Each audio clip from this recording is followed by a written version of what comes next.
Perkenalkan, saya Emerson dari Elite Pro Green Lake City. Awal mula sebelumnya belum kepikiran ya untuk join di bagian properti. Jadi saya kerja di Jakarta, itu awal mulanya dari pekerjaan marketing handphone. Nah, di sana marketing handphone sebenarnya udah cocok. Cuman perbedaannya di marketing handphone itu kita diberikan target dan tekanan untuk pekerjaan. Nah, di handphone itu all weeks kita kerja dan cuman 1 hari libur. Nah, di sana saya sudah merasa kurang cocok. Kemudian saya ditawarkan oleh teman saya untuk gabung ke Elite Pro Property. Nah, di sana saya mulai tertarik untuk join properti karena di tempat kuliah saya dulu, direktur saya di kampus pernah bercerita bahwa orang kaya Indonesia 1 dari 10-nya itu punya bisnis properti. Nah, di situ saya mulai tertarik. Nah, dan di sana teman saya pun menjanjikan bahwa income di UMR seperti biasanya. Nah, di situ pun ya makin tertarik dan makin semangat untuk join properti. Oke, di sini suka dukanya pasti setiap pekerjaan itu ada ya. Nah, kalau sukanya di sini nih, kita bekerja di bagian properti bisa berkenalan dengan banyak orang dan belajar dengan pengalaman dengan para senior. Di sini pun para seniornya pun sangat berbaik hati ya, mengajarkan kepada juniornya. Tidak seperti kita di pekerjaan kantoran biasanya, dimana itu bos kita paling kita takutin banget dan kita harus tunduk kepada para bos. Terus untuk dukanya di sini sih ya pada saat kita presentasi di depan customer itu seakan-akan customernya sudah suka dan sudah cocok.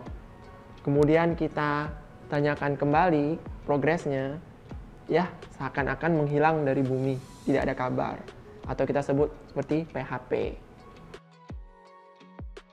Oke, kalau untuk pekerjaan pasti ada jenuhnya ya. Cuman di sini gimana saya mengontrol kejenuhan itu. Nah, kejenuhan itu bisa ada karena mungkin belum closing ya.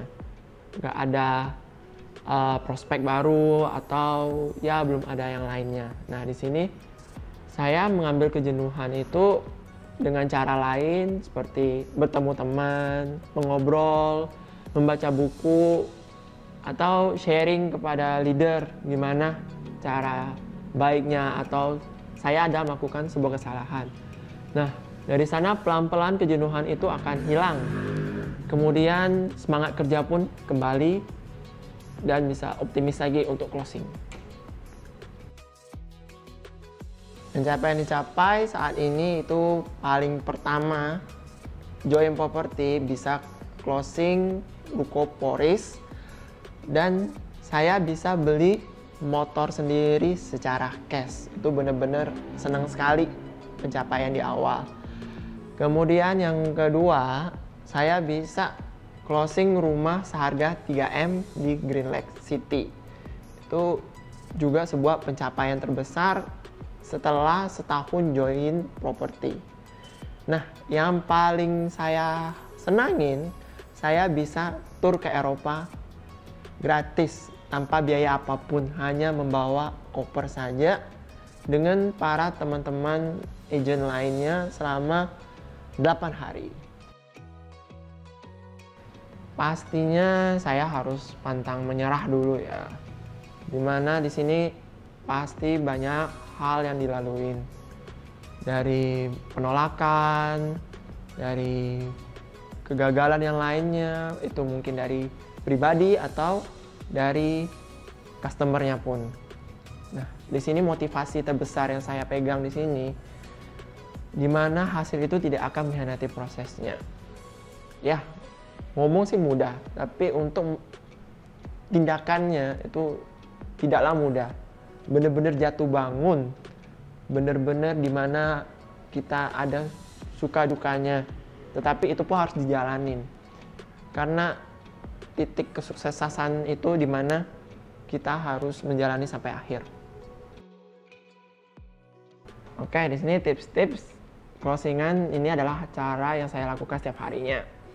Pertama adalah set goals dan motivasi yang jelas. Contohnya adalah bulan ini saya ingin mendapatkan uang 15 juta bersih dari penghasilan properti saya. Kedua, pantang menyerah. Nah, pantang menyerah di sini berarti di dunia properti saya harus siap untuk menerima penolakan. Itu sudah pasti terjadi. Nah, di sini dimana saya harus menguatkan iman dan tekad saya untuk closing. Kenapa? Karena kalau saya enggak closing, berarti penghasilan saya nol. Nah, di situ saya harus untuk mendapatkan sebuah closingan sehingga harus pantang menyerah. Nah, yang ketiga, saya harus bekerja keras. Nah, bekerja keras di sini beda ya dengan pekerjaan kantoran biasanya.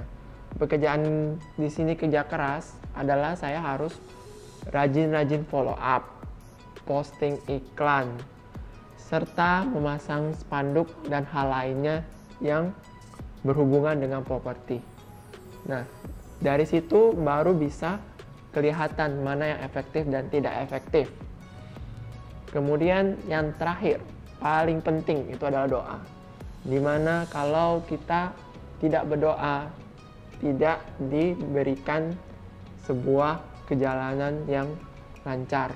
Atau dimana kita berusaha, Tuhan pun yang mengatur semuanya. Nah, itu dia pengalaman dan sharing saya sama terjun di dunia properti. Semoga pengalaman saya bisa membantu teman-teman sekalian. Oke, thank you guys.